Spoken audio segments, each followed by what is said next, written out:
Good morning, everybody. Welcome to my kitchen. This is Kim at Uncensored Food, and Roxy's over there looking at me. Today we're making some homemade croissants. You might ask yourself, why? Because I could go to the store and buy a tube and crack it and make, well, that's not homemade. So, bleh. We're gonna make them ourselves.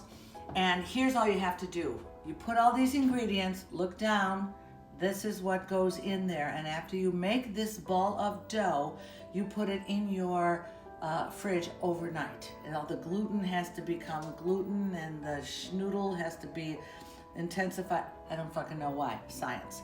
But the next morning you wake up, you put on your fotch, and you get that ball of dough out here and, ooh, nice and cold. Good, and you start rolling this sucker out. You roll it out and you make a nice rectangle. As you're rolling, you will notice, if you did this right, that the dough is a little springy. This is a good thing. We're gonna make this as big as we can for now, and then the fun folding begins. The secret to a flaky, buttery croissant is the folding.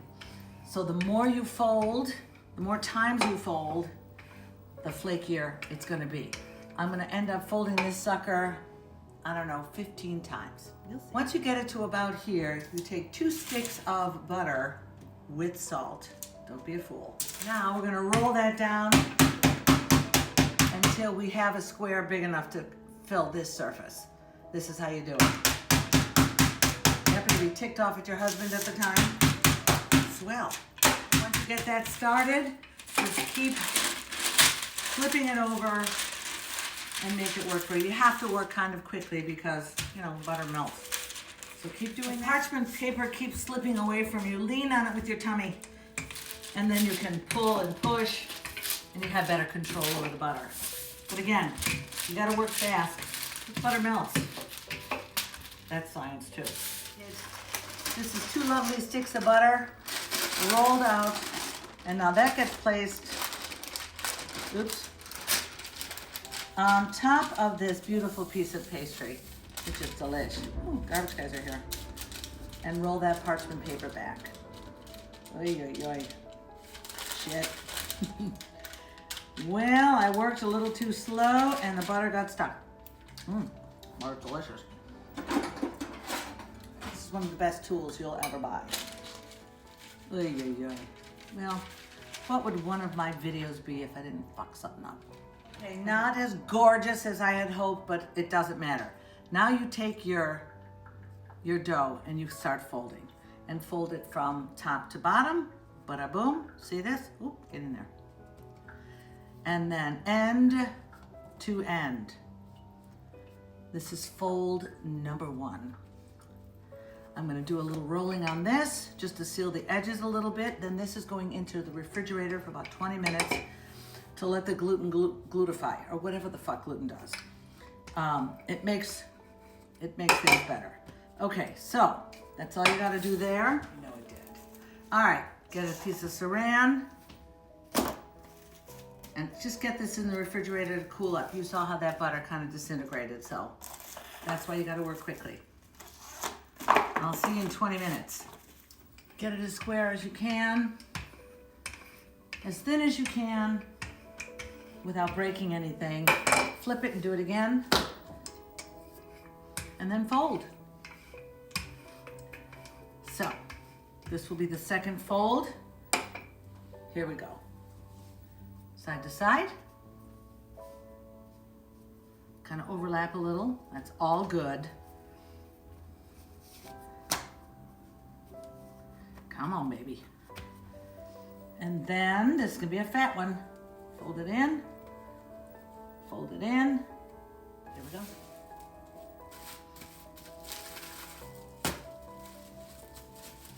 "20 minutes, the third one.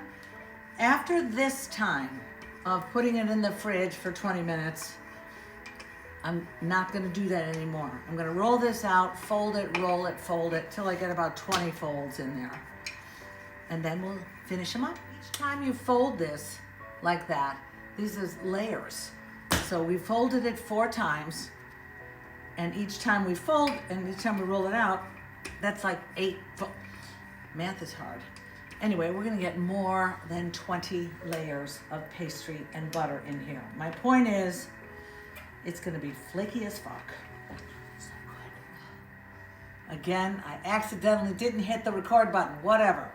I got where I wanted, then you cut the whole piece in half, and then you use your pizza roller to roll out croissant shapes. If you could see this up close, which you cannot, there's 20 or 30 layers in there. Oh yeah, I've done it up to 60. Then all you do is I give it a little stretch because it just feel like I should. And pull and roll. I hope you can see this. Pull and roll, making, ended at the bottom, making a beautiful croissant shape. Put that on your parchment paper, and then this is going to proof in the oven. I have an oven that does a proof setting for 2 or 3 hours, and these things are gonna fatten up like nobody's business. So we'll do that. Also, if you want to stuff your croissant, now's the time. Put in chocolate chips, put in jam, put in jelly, put in the kitchen sink, whatever you want, okay? But I like them. Alrighty, we are rolled up. These are gonna go in my proof oven for 2 to 3 hours. And then we bake. Okay, 3 hours later, these came out of the proofer. They're puffed up, and you know they're gonna puff up more when we cook them. I have set the oven to a 375, what the fuck? Oh, I want this. 375 degrees, we'll preheat that. And we'll give it an egg wash, nice and light, with 1 whole egg whipped up, and about half a teaspoon of sugar. It's the sugar in there. It won't taste sweet, but the sugar will give it a little caramelization, a little shiny end. And just like that, 15 minutes later, I have magnificent homemade croissants and a nicely sous vide steak tenderloin, a fillet. Look at those layers. Oh my gosh, can you see that, people? So delicious. Don't you wish you were here now? This is Kim at Uncensored Food. Please do something nice for somebody else today. Do something nice for me. Come on over. Have lunch with me.